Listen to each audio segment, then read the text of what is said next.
Sa muli pong pagkapanalo ni Ginoong Donald Trump bilang President-elect ng United States, isa po sa kanyang mga kauna-unahang aksyon ay ang pag-appoint kay Ginoong Elon Musk. Siya po ang founder ng Tesla bilang head ng bagong likhang Department of Government Efficiency o DOGE.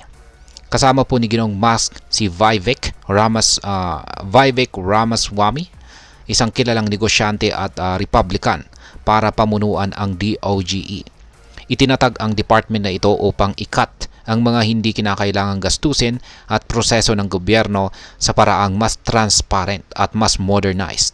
Bukod pa rito ay nagdulot ito ng mga reaksyon mula sa crypto community, lalo na kay Dogecoin, na madalas na ipinapakita bilang meme coin ng crypto world. So ano nga ba ang ibig sabihin ng lahat ng ito, lalo na para sa atin na mga Pinoy crypto investors? At ayan, bago po tayo magpatuloy, ay nais ko lamang po munang bigyang linaw ang aking disclaimer kung saan ang nilalaman po ng video na ito ay hindi po ito isang financial advice. For education and information purposes lamang po ang layunin nito. Ano nga ba ang DOGE at bakit po ito inilunsad? Ang DOGE or Department of Government Efficiency ay itinatag ni Ginoong Trump or Pangulong Trump bilang bahagi ng kanyang administrasyon upang makontrol ang mga hindi kinakailangang gastusin ng gobyerno. Ayon po kay Pangulong Trump, layunin po ng DOGE na magsilbing Manhattan Project of our time. Ibig sabihin ay isa itong malaking hakbang para sa mas mahusay na pamamalakad ng gobyerno. Sa DOGE, pangunahing tungkulin ni Ginoong Musk at Ramaswamy na magpatupad ng mga pagbabago upang mas mapabilis ang mga proseso ng pamahalaan, mabawasan ang mga gastusin at tanggalin ang mga regulasyon na hindi naman makakatulong sa mga mamamayan. Isang kakaibang twist dito ay ang paggamit po ng Doge bilang pangalan ng department, kung saan ay parehas din sa cryptocurrency na si Dogecoin. Sa pamamagitan po ng transparency na idudulot ng blockchain technology, ilalathala ang lahat ng kanilang aksyon online para makita ng publiko ang kanilang ginagawa. Ngayon ay ano po ang reaksyon ni Ginoong Elon Musk at Vivek Ramaswamy sa kanilang bagong posisyon? Ayon po sa social media post ni Ginoong Elon Musk, excited po siya sa kanyang bagong posisyon. Binanggit niya na hindi laban sa demokrasya ang DOGE, kundi laban ito sa mga hindi makatarungang prosesong nagpapabagal sa sistema ng gobyerno. Dagdag pa ni Ginoong Musk, maglalagay po sila ng leaderboard kung saan ipapakita ang most insanely dumb spending ng gobyerno para makapagbigay ng opinyon ang publiko kung ano ang dapat bawasan o itigil na gastusin. Si Ginoong Vivek Ramaswamy naman, sa kabilang banda ay nagpahayag din ng kanyang determinasyon sa layunin ng DOGE. Ayon sa kanya ay hindi nila bibigyan ng palugit ang mga hindi patas na gastusin. Kaya handa siyang magtrabaho para sa ikabubuti ng mga taxpayers sa Amerika. Ngayon ay ano po ang reaksyon ng crypto community sa appointment na ito?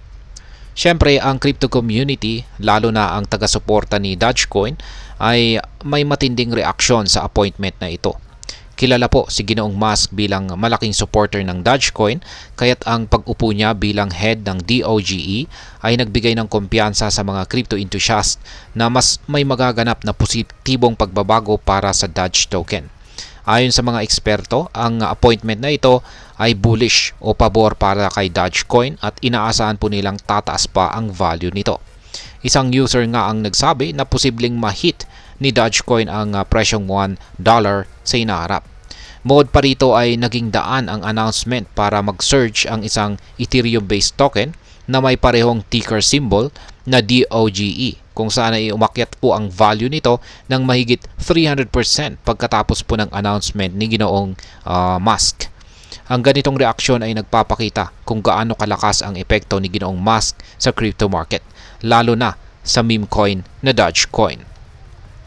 Ngayon ay ano naman po ang posibleng epekto nito para sa atin bilang mga Pinoy crypto investors or traders?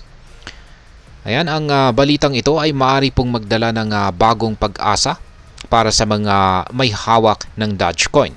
Kung ang pamumuno po ni Ginoong Musk ay magiging matagumpay at magdulot po ng positibong epekto kay Dogecoin, malamang na magtataas ang demand at value ng token na siyang magandang balita para sa mga naka-invest dito. Gayunpaman ay importante pa rin ang pagiging maingat. Ang pagkakaroon po ng hype dahil lamang sa mga balitang tulad nito ay madalas na nagdudulot ng pansamantalang pagtaas sa presyo, ngunit posibleng bumaba muli kapag humupa ang excitement.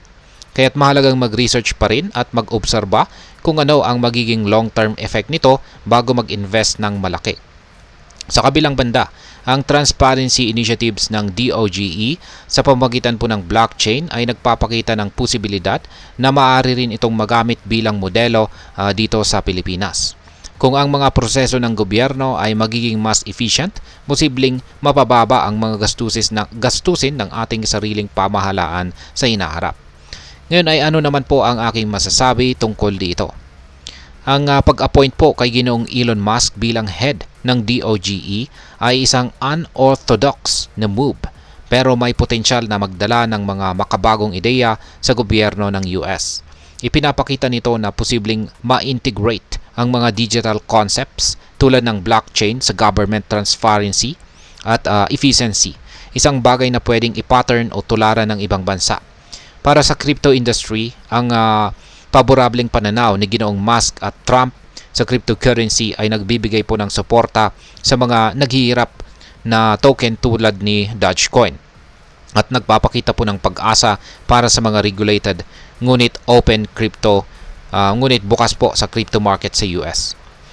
Kaya para sa mga Pinoy, ang mga pangyayaring ito ay patunay lamang na ang mundo ng crypto ay mabilis at laging may pagbabago.